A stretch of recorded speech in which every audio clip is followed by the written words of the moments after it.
जय हिंद फ्रेंड्स। तो हम पढ़ रहे थे धीरे सिंह धाबा की शैक्षिक परिदृश्य की बुक, और इस शैक्षिक परिदृश्य की बुक में इससे पहले हम कुछ शुरुआत कर चुके थे। पेज नंबर 2, 3 और 4 को पढ़ चुके थे, जिसमें हमने शिक्षावाणी के बारे में, शिक्षा दर्शन के बारे में, हवा मिल कार्यक्रम के बारे में, स्माइल के बारे में पढ़ा था। ठीक है।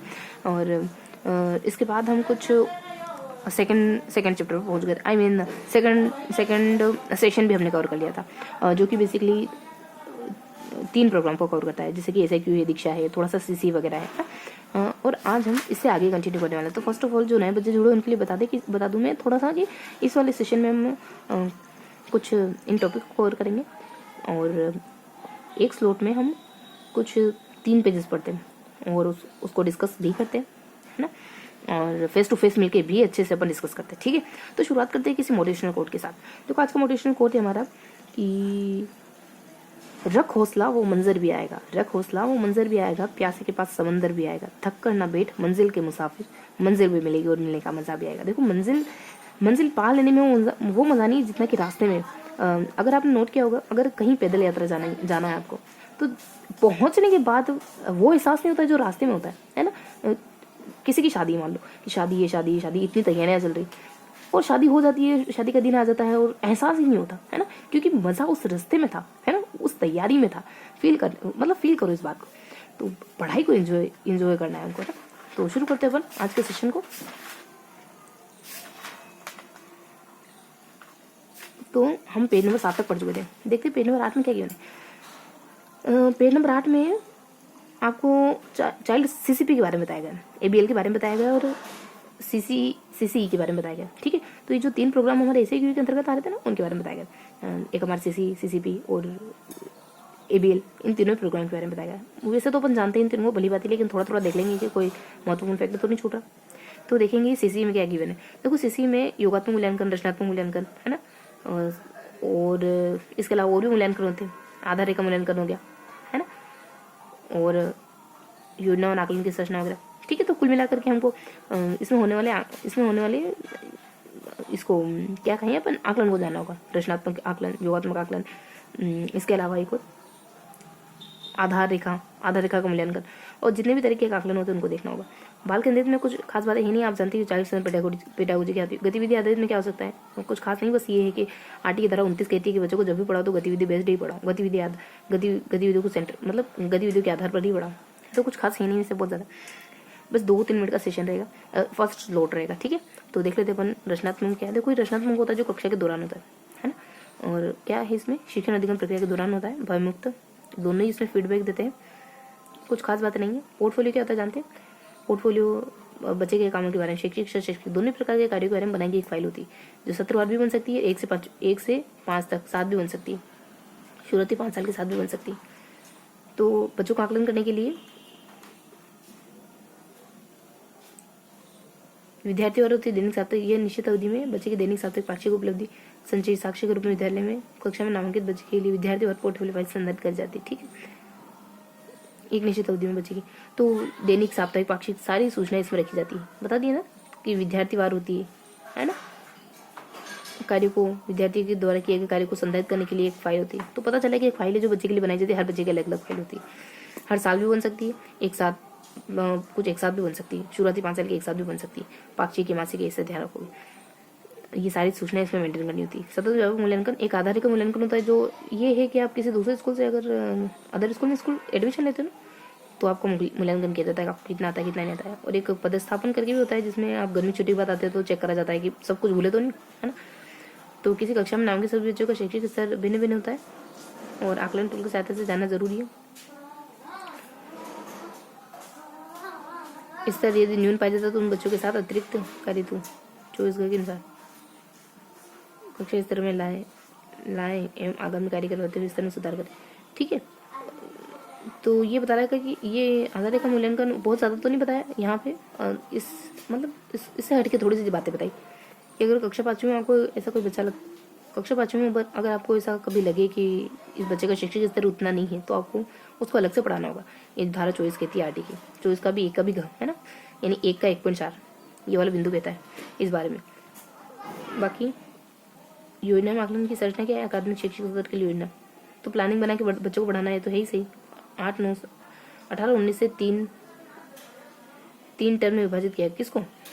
अधिगम उद्देश्य को। प्रत्येक कक्षा में विषय के अधिगम उद्देश्य को विकसित करते हुए शिक्षण सत्र को, अच्छा पूरे साल भर को 3 भागों में बांटा है।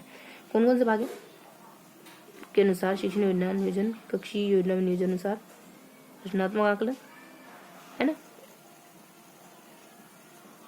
पोर्टफोलियो फाइल में संधारित होता है। 18-19 में टर्म परिवर्तन हो गए।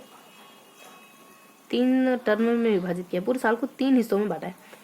एक तो सीसी योगात्मक मूल्यांकन की प्रक्रिया होगी, के तहत योगात्मक मूल्यांकन की प्रक्रिया होगी। SA1 SA2 अच्छा ये है ना। तो SA1 SA2 SA3 इस तरीके से 3 भागों में बांटा है पूरे साल भर की परीक्षाओं को। और SIQ में 3 गतिविधियाँ थी, जिसमें से एक गतिविधि तो हमने पढ़ ली। एक गतिविधि CC, दूसरी गतिविधि CCP अपन जानते हैं आधार का मूल्यांकन को पढ़ते हैं। वही CCP यही चार्ल्स स्टैंडर्ड पेडागोजी है ना। अब आधार का मूल्यांकन में क्या है, तो 2005 के अनुसार 2005 भी कहता है कि बच्चों को ऐसे पढ़ाना चाहिए। 2009 की धारा 29 का ग यानी 29.5 है ना, यानी 29.5 ध्यान रखो, 29.4 एक्चुअली, कि बच्चों को ऐसे ही पढ़ाया जाना चाहिए और गतिविधियाँ होनी चाहिए। ठीक है, तो इस तरीके से हमने कुछ बेसिक इंट्रोडक्शन लिया। बस अब थोड़ा सा 1-2 बार दोहराएंगे ताकि चीज़ें थोड़ी याद हो जाए। देखो कुछ खास तो था नहीं इसमें। चाइल्ड सेंटर पेडागोजी को अपन अच्छे जानते क्या होता है। इसके अलावा अपन एबिलिटी बेस्ड लर्निंग को भी जानते क्या होता है, गतिविधियाँ करके पढ़ाया जाता है। बस थोड़ा सा 29 एक आधा जो फैक्ट है उसको ध्यान रखो। इसके अलावा CC के बारे में थोड़ी सी बातें हैं, योगात्मक मूल्यांकन, रचनात्मक मूल्यांकन वगैरह, योगात्मक मूल्यांकन वगैरह।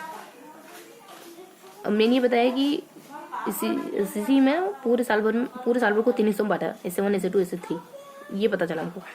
इसके अलावा और क्या पता चला? देखो मेन क्या पता चला हमको, कुछ फैक्ट लगे क्या आपको इसमें जो याद रखने वाले? रचनात्मक हम जानते ही हैं, योगात्मक मूल्यांकन, रचनात्मक मूल्यांकन, पोर्टफोलियो भी हम जानते हैं। थोड़ा सा फिर भी कहेंगे कि चलो पोर्टफोलियो हमने देखा है। और आधार का मूल्यांकन क्या होता है, तो 2-3 कॉन्सेप्ट पढ़े हैं लगी। पदस्थापन की प्रक्रिया, नामांकित सभी बच्चों का शैक्षिक स्तर भिन्न भिन्न हो सकता, तो हमने ना 4 कॉन्सेप्ट पढ़े इसमें। ठीक है, तो इस तरीके से हमने देख लिया क्या मिस हो रहा था, थोड़ा सा अपना ये रह रहा था पोर्टफोलियो। और मतलब अब तो देख लिया ना हमने, एक बार बोलने के बाद हमने थोड़ा सा देख लिया कि क्या बातें थी जो CC में गिवन थी और थोड़ा सा छूट रही थी। तो CC में हमने सिर्फ ये कहा कि सिलेबस पूरे साल को 3 भागों में बांट दिया, पर इसके अलावा यहाँ पे 2-3 बातें गिवन है, जैसे योगात्मक मूल्यांकन, रचनात्मक मूल्यांकन। जैसे अपन कहें कि पोर्टफोलियो क्या होता है ना, और ABL क्या होता है, पोर्टफोलियो और ABL क्या होता है ना। बस इतना ही जाना पोर्टफोलियो के बारे में और ABL के बारे में। हाँ बस इतना ही जाना।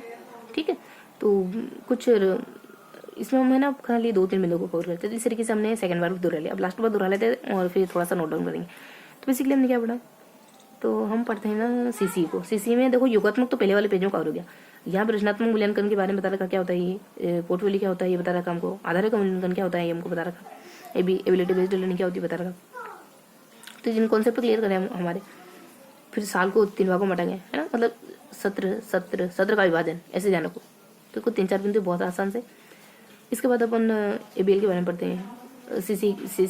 ABL नहीं, पहले अपन CCPD child centre pedagogy CCP के बारे में पढ़ते हैं। उसके बाद बोले अपन आधार रेखा मूल्यांकन के बारे में पढ़ते हैं। लास्ट में हमने क्या देखा था CCP के बाद? 3 देखे थे ना हमने, ABL, अच्छा ABL ही तो जाना। ठीक है, तो इस तरीके से हमने कुछ 3 कॉन्सेप्टों को पढ़ा कि ABL क्या होता है, CC क्या होता है ना, CCP क्या होता है। इन 3 कॉन्सेप्ट को पढ़ा हमने। CC में 2-3 कॉन्सेप्ट पढ़े, पोर्टफोलियो वगैरह हो गई, है ना, आधार का मूल्यांकन वगैरह हो गया, रचनात्मक योगात्मक मूल्यांकन वगैरह हो जाता है, सत्र का विभाजन कैसे करें, है ना। तो 2 थोड़ी सी रचनात्मक मूल्यांकन, योगात्मक मूल्यांकन, पोर्टफोलियो है और ABL है, और एक थोड़ा सा अलग से ध्यान रखोगे कि सिलेबस पूरे सेशन को कैसे बांटे। तो ये 3 बिंदु पढ़े हमने पहले टॉपिक में। दूसरे टॉपिक में कुछ भी नहीं, चाइल्ड सेंटर पेडागोजी जो अच्छे जानते हो। ABL में भी खास कुछ नहीं है, 29 धारा कहती है, 29 का भी कहता है कि बच्चों को एबिलिटी बेस्ड लर्निंग करनी चाहिए। तो ये कुछ बातें थी जो हमने पढ़ ली, है ही नहीं कुछ, मैं क्या बताऊँ आपको, है ना। तो चूंकि अपन 3 पेज पढ़े थे, 3 ही पढ़ेंगे, लेकिन हाँ ये बात तो है कि बहुत कम इन्फॉर्मेशन है। ठीक है, आपके याद रखने लायक चीज़ें बहुत कम है। नोट डाउन करते हैं, देन अगले पेज में मूव ऑन करेंगे। पेज नंबर 8 हमने पढ़ा। आज दिनांक है वो 24/1/24। पेज नंबर 8 में हमने क्या जाना, 3 कॉन्सेप्ट पढ़े हमने। कौन कौन से 3 कॉन्सेप्ट पढ़े? सीसी क्या होता है, जो भी एसआईक्यू की 3 गतिविधियां वो पढ़ी। सीसीपी क्या होता है, एबीएल क्या होता है, इन दोनों में तो कुछ खास कुछ भी नहीं आया है ना। एबीएल के लिए कौन कहता है, 229 का ग कहता है, कुछ खास ही नहीं। सीसी में भले 1-2 टर्म आए थे, रचनात्मक है ना, रचनात्मक मूल्यांकन किसको कहते हैं, योगात्मक मूल्यांकन। योगात्मक का पहले वाले पेज में करोगे तो बता रही हूँ बस। योगात्मक किसको कहते हैं, रचनात्मक योगात्मक पोर्टफोलियो है। पोर्टफोलियो के बाद एक पोर्टफोलियो पढ़ा था और एक एबीएल पढ़ा है। इसके अलावा एक और कुछ देखा था हमने कहा था दो कर लेंगे। लास्ट हम कहते हैं कि इसको अलग से ध्यान रखोगे तो सत्र का विभाजन पड़ा था, ठीक है। बाकी यहाँ तो कुछ पढ़ाएंगे, सीसीपी में कुछ खास नहीं है, सीसीपी में कुछ खास नहीं है, एबीएल में कुछ खास नहीं। अब देख लेते क्या जानकारी मिल रही, वो क्या है। देखो आकलन कुछ ना कुछ तो होगा,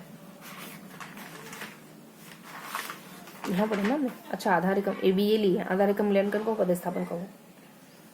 तो इसमें कुछ बताया तो नहीं, बस ये कहा कि 24 के अनुसार बच्चों को, अगर बच्चे पिछड़ा पता चलता है ना बच्चे क्यों कि बच्चा पिछड़ा हुआ है, तो उसको पढ़ाना पड़ेगा आपको आर्टिकल की धारा 24 के अनुसार, ठीक है। तो एबीएल यहाँ पे भी है, यहाँ पे भी है।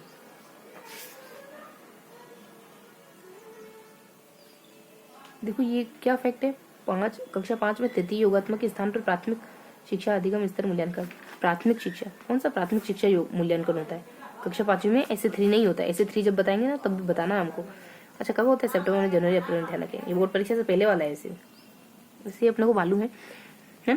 तो 1 सितंबर में, जनवरी में बोर्ड परीक्षा, ये सारी बातें हमको पता है वैसे, ठीक है। तो ये था हमारा आज का पूरा सेशन, जिसमें हमने कुछ पेज नंबर 8 को पढ़ा है। तो अब मिलते हैं अपन पेज नंबर 9 के साथ, ओके।